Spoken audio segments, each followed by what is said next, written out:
ఎవరు ఎక్కడ ఉండి ఎంత కృతజ్ఞతతో బతికినవాడు కానివ్వండి, ఎప్పుడూ ఆయన పేరెత్తనివాడు కానివ్వండి, గోవిందా అని కూడా అననివాడు కానివ్వండి, కానీ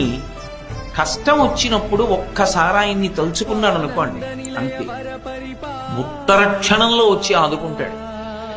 కలలోనంత మున్నెరుంగని మహాకష్టాత్ముడైనట్టి దుర్బలుడు ఆపత్సమయంబునన్ నిజపదాబ్జాతంబు ఉల్లంబునం తలపన్ అంతని వచ్చి